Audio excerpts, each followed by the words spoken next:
Monsieur le doyen, monsieur le directeur, madame la directrice, monsieur le président, pardon,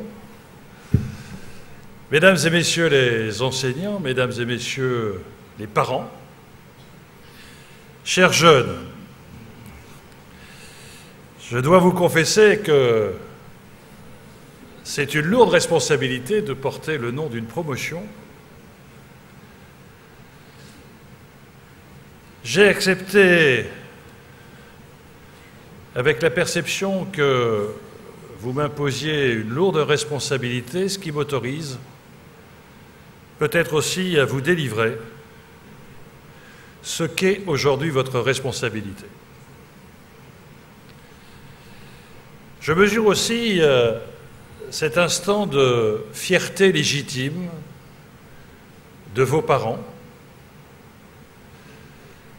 qui mesurent le bonheur de voir leurs enfants avoir réussi,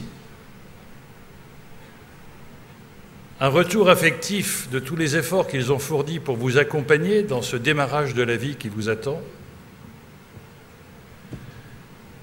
Et comme le disait Monsieur le Président, pour vous, de savourer les secondes, il y a dans la vie des secondes qui sont plus longues que d'autres, plus lourdes de sens que d'autres. Et lorsque vous recevrez votre diplôme, même si l'on peut avoir un regard un peu détaché par rapport à un formalisme, moi je rends hommage à votre président, à votre directrice, de mettre une certaine solennité dans cette remise de diplôme. Ça n'est pas quelque chose d'insignifiant. Mais en même temps, il faut que vous gommiez un certain nombre d'illusions. À mes yeux, car je reprends les propos de votre directrice, on voit bien qu'on ne peut plus vous imposer une opinion, on vous livre une opinion pour que nous puissions en discuter. À mes yeux, le diplôme n'est pas une fin. Ça n'est qu'un début. Dans une société qui est en train de changer à toute vitesse, dont je suis de ceux qui pensent que nous ne sommes pas en crise. Car quand on est en crise, lorsqu'on sort de la crise, on retrouve une situation dans l'état dans lequel elle était précédemment à la crise. Nous sommes dans une société en métamorphose, avec des évolutions qui sont assez rares dans l'histoire de l'humanité, où avec les changements de l'énergie, les changements de communication, dans 10 ou dans 15 ans, la société dans laquelle vous vivrez n'aura plus rien à voir avec celle d'aujourd'hui. Et donc, s'il y a un péché contre lequel vous devez lutter en permanence, c'est ce péché d'orgueil qu'ont probablement un peu plus que d'autres peuples, les Françaises et les Français, qui consiste à dire qu'à partir du moment où on a un diplôme, on a suffisamment de connaissances tout au long de sa vie. Votre diplôme m'intéresse moins que la gourmandise, l'appétence, la curiosité, l'envie d'apprendre en permanence.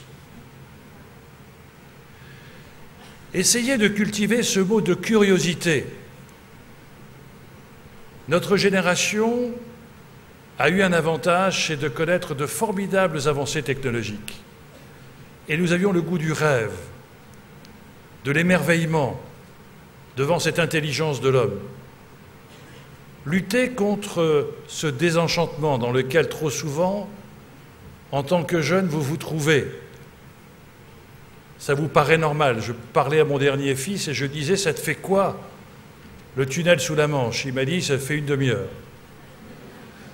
Parce que tout simplement, on oublie que derrière chaque technologie, il y a une formidable intelligence de l'homme sur laquelle nous devons rêver. Et ça veut dire que cultiver cette curiosité, cette envie d'apprendre en permanence, mais avec cette définition latine aussi, curiosité pour protéger, et éviter cette perception que l'on a de ne plus se remettre en cause parce que le diplôme vaut pour toute sa vie. Erreur absolue. Deuxième erreur à laquelle je vous invite à ne pas succomber. C'est qu'évidemment, votre scolarité, évidemment, votre diplôme vous met dans une relative hiérarchie de la société française. Évitez ce défaut assez français de considérer qu'un diplôme vous octroie une supériorité. Nous avons un management à la française qui a tendance à préférer la jouissance du pouvoir à l'exercice du pouvoir. La société d'aujourd'hui donne la primauté à l'exercice du pouvoir. Et c'est d'autant plus important que dans une société où on cultive trop souvent le mésestime de soi, la jouissance du pouvoir des supérieurs s'ajoute à la volonté de ressentir cette supériorité en faisant sentir à l'inférieur le poids de son infériorité. Et c'est une perte énorme de potentialisation des qualités humaines, des richesses humaines. Si la vraie richesse d'une entreprise, d'un pays, est la richesse des hommes et des femmes qui le composent, votre rôle de responsable, ce n'est pas de satisfaire votre ego, c'est de valoriser les potentialités de chacun et de celles et ceux qui vous entourent. Et c'est d'autant plus important que la nouvelle technologie à laquelle vous faisiez référence, Madame la directrice, fait qu'il y a un certain nombre de pièges là aussi dans lesquels vous ne devez pas tomber.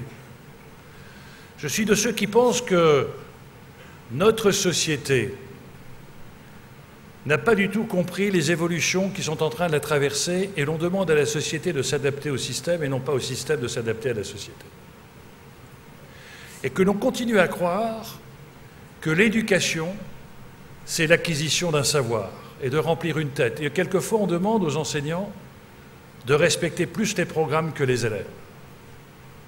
Or, la clé de votre épanouissement, ce n'est pas la somme des connaissances qui sont dans votre cerveau, c'est le réveil de vos consciences, c'est le sens que vous allez donner à votre vie.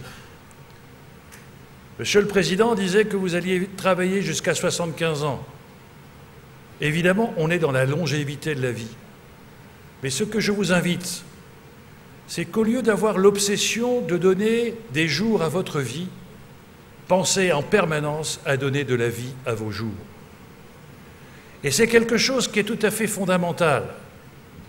Vous allez avoir un rapport au temps qui va complètement changer. Je suis de ceux qui pensent que depuis les années 60, le PIB par habitant dans le monde ne cesse de décroître. Et nous sommes passés d'une évolution de 4 points, nous allons rentrer dans une évolution d'1 point, évidemment avec des variations. La Chine, l'Inde, le Mexique sont des moteurs. Mais ça veut dire que quand on est dans une croissance à 4 points, on double son pouvoir d'achat en 20 ans. Quand on est dans une croissance à 1%, on double son pouvoir d'achat en 70 ans. Donc la relation au patrimoine sera totalement différente de la nôtre.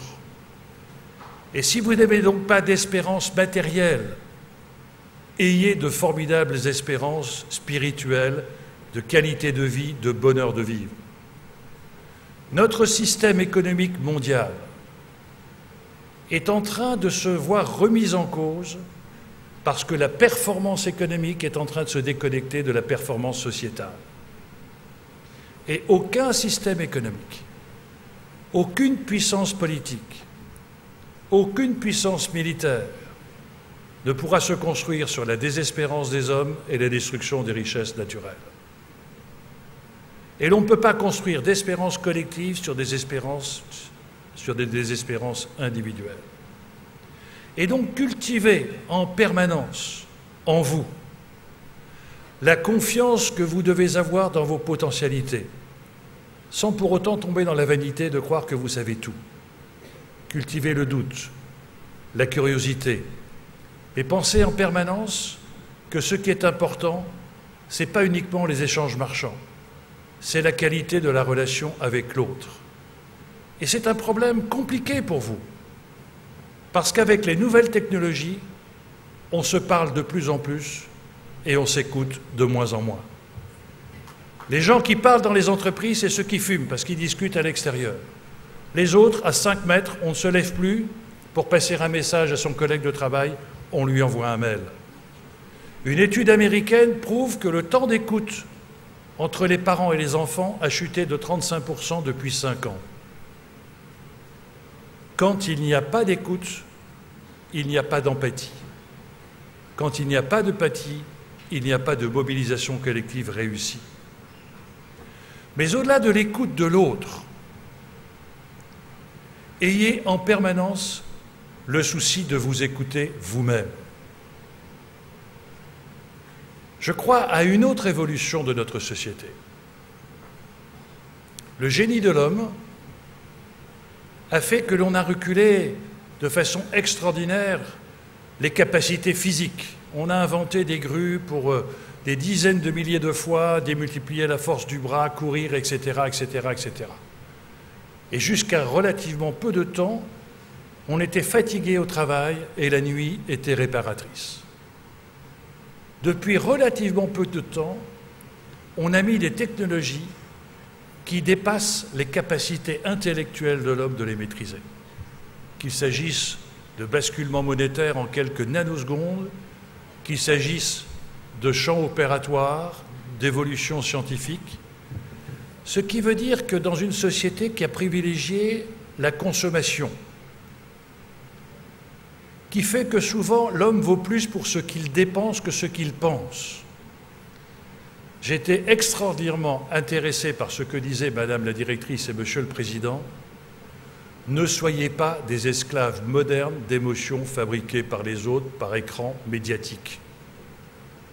Lorsque l'on interroge maintenant des sondages d'opinion, on n'a pas la réponse de ce que pensent les gens, on a la réponse de ce qu'a dit le journaliste la veille. Vous devez, pour être libre, ce qui est votre exigence, car la montée de l'individu dans le monde entier, qui renverse aujourd'hui le pouvoir collectif. Avant, le collectif faisait l'individu, aujourd'hui, c'est l'individu qui fait le collectif. Vous êtes donc dans une société extraordinaire, où l'individu n'a jamais été aussi créatif, aussi libre, mais aussi fragile. Soyez attentifs à préserver votre liberté de choisir votre avenir. Le choix des hommes libres ou des femmes libres, c'est ceux qui subiront leur avenir parce qu'il sera écrit par d'autres, ou ceux qui l'écriront parce qu'ils auront analysé, critiqué, choisi. Ne vous laissez pas priver de votre choix. Mais ça veut dire qu'il faut, là aussi, que vous donniez du sens, que vous ayez la capacité de concevoir des convictions. Un des drames des nouvelles technologies, c'est qu'aujourd'hui, dans la voracité du temps, dans l'immédiateté dans laquelle vous vous trouvez, vous avez tendance à faire du papier-collé et à prendre ce qui vous paraît intelligent ou quelquefois nouveau. La vraie question, c'est est-ce que c'est pertinent? Est-ce que c'est en résonance avec votre philosophie, avec votre pensée, avec votre conviction? Si vous n'avez pas cette capacité de construire votre propre conviction, tous vos engagements ne seront que fiction, calcul, défense d'intérêt. Or, les causes grandissent les peuples, les intérêts les déchirent. Et très souvent, aujourd'hui, nous sommes dans la défense d'intérêts qui déchirent les peuples. Quand la France croit en la grandeur de la France, les Français font de grandes choses. Quand ils n'y croient pas, ils font de petites choses. Et soyez attentifs qu'au niveau où vous êtes, vous devez à chaque fois mettre le curseur sur la défense des causes qui vous grandissent. Il ne faut pas défendre l'agriculteur, il faut défendre l'agriculture. Il ne faut pas défendre le médecin, il faut défendre la médecine. Avec tout ce que ceci représente en termes d'éthique. Vous allez être confronté par cette évolution de la technologie qui fait que l'on recule les limites du possible, mais qu'on touche aussi les limites de l'intolérable. Regardez cette actualité.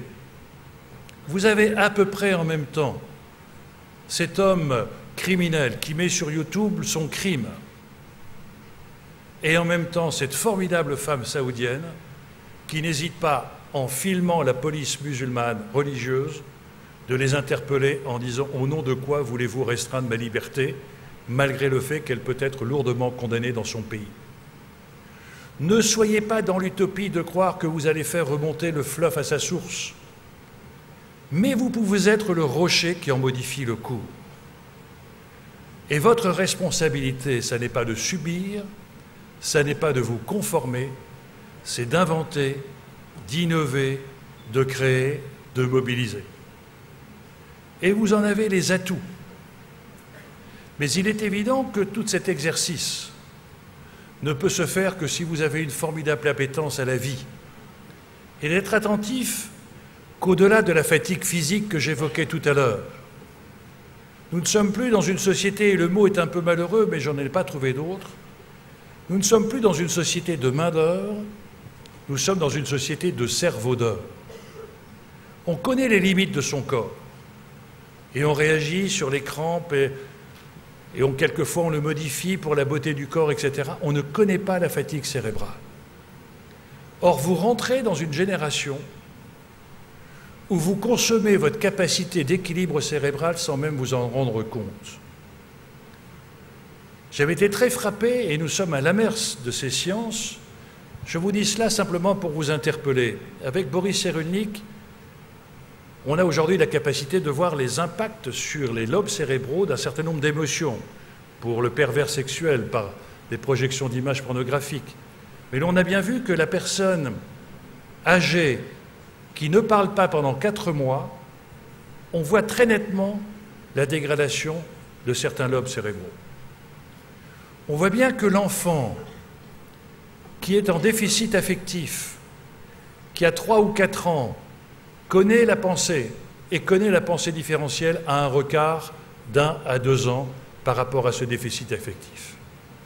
L'on voit bien qu'aujourd'hui, il y a des modifications des cerveaux de votre génération ou de la jeunesse qui montent, tout simplement parce qu'il y a certaines zones qui sont excitées, ce qui n'était pas le cas pour notre génération. Et donc je voudrais vous inviter à vous poser quelquefois cette question: combien de secondes par jour vous accordez-vous pour prendre de la distance, pour désaccélérer le temps, alléger les pressions? Vous êtes dans une voracité, vous êtes dans une instantanéité, vous êtes dans une culpabilisation judéo-chrétienne que tout temps inactif est un temps inutile et donc culpabilisateur. Prenez le temps de laisser respirer votre esprit.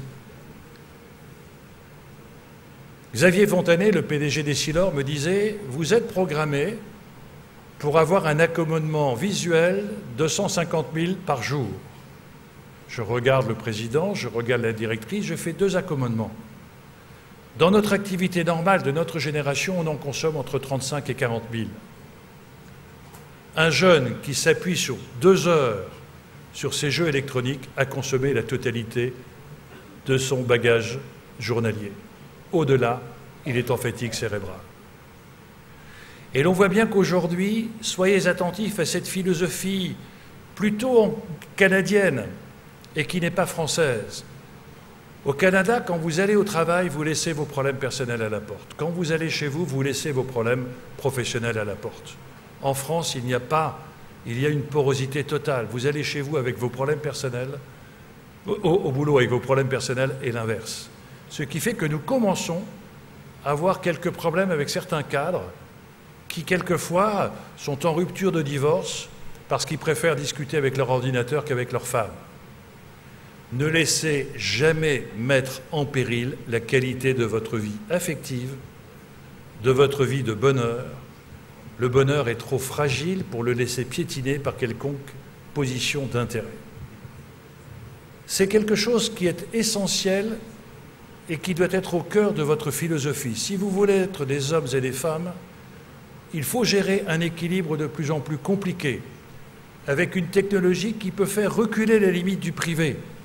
Sachez vous protéger, sachez arbitrer, sachez donner des priorités. Il y a aussi ensuite des relations nouvelles ou des exercices nouveaux du pouvoir.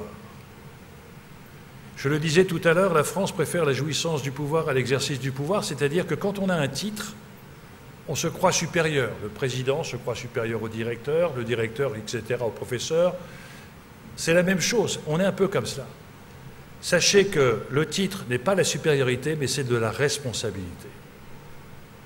Et que ce que l'on attend de quelqu'un de responsable, ce n'est pas la démonstration de sa supériorité, c'est le crédit que l'on accorde à son autorité. Et que dans le rapport de plus en plus contestataire, depuis 40 ans, toutes les études montrent que dans notre société, l'autorité est toujours de plus en plus contestée. L'enfant vis-à-vis des parents, l'élève vis-à-vis des professeurs, l'électeur vis-à-vis du politique. C'est quelque chose qui est en tendance lourde. Ça veut donc dire que le rôle des responsables, que vous êtes ou que vous serez, c'est ne pas imposer votre autorité, mais de la faire accepter par celles et ceux qui doivent la subir. Et là, vous obtiendrez du crédit, vous obtiendrez de l'empathie, vous obtiendrez de la confiance. Et je vous invite donc à être extrêmement ambitieux dans vos objectifs, extrêmement exigeant dans votre action, mais extrêmement modeste dans votre attitude. C'est une philosophie à laquelle il faut croire parce que dans leur relation au temps, et c'est le côté passionnant de cette expérience actuelle dans laquelle vous allez rentrer, la déclinaison du temps, pour notre génération, c'était soit la continuité du passé, et le futur était la projection du présent. Si vous acceptez la thèse qui est la mienne d'une société en métamorphose, le futur, c'est la remise en cause du passé et la remise en cause du présent. Car le futur est à inventer, à imaginer, et les équations doivent être revisitées. Comment garder nos politiques de solidarité avec un taux de croissance qui sera à 1 ? Comment gagner de l'argent en prêtant de l'argent à ceux qui ne peuvent pas rembourser? C'est le principe du microcrédit, micro-Yunus. Comment gagner de l'argent en vendant de l'eau, en demandant aux gens de consommer moins d'eau? Comment produire plus sur le défi alimentaire avec moins de sol, moins de chimie? Toutes ces équations sont des équations nouvelles que le système ancien aura tendance à contester. Or, quand l'ancien ne veut pas mourir, le neuf ne peut pas naître. Soyez de formidables obstétriciens pour faire accoucher le futur. N'hésitez pas à remettre en cause. La qualité de la jeunesse, c'est peut-être son impertinence, mais son impertinence respectueuse. Ne soyez pas conformistes. Ce qui fait le charme, la gourmandise de votre jeunesse, c'est votre différence, c'est votre impertinence, c'est votre parfaite résonance avec la société actuelle qui nous oblige, nous, à changer de lunettes et à tenter de ne plus regarder la société d'aujourd'hui avec notre regard d'hier. Il faut bousculer, il faut innover, il faut inventer. Et c'est peut-être cela qui est tout à fait essentiel dans cette clé que vous a offert votre diplôme de ce soir. Essayez aussi de bousculer cette habitude française de la normalité qui fait oublier l'humanité derrière chaque homme. On met une case, vous êtes handicapé ou pas, vous êtes normal ou pas, vous êtes cadre ou pas. Si vous acceptez cette dictature des normes et des classifications, vous regarderez plus les gens en fonction de leur statut qu'en fonction de leur âme, de leur esprit, de leurs sentiments, de leurs pensées.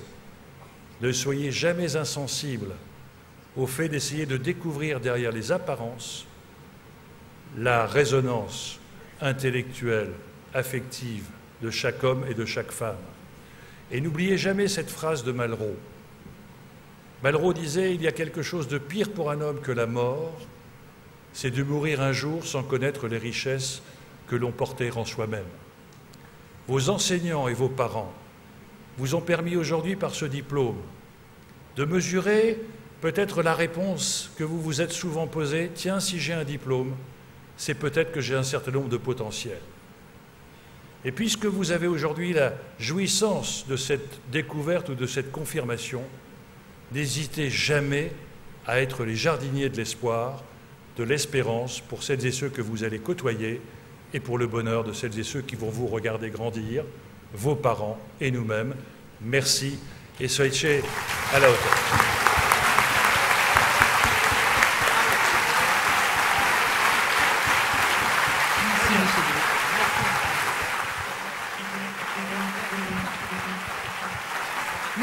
infiniment. Superbe. Beaucoup de réflexion, mesdemoiselles, messieurs. Alors,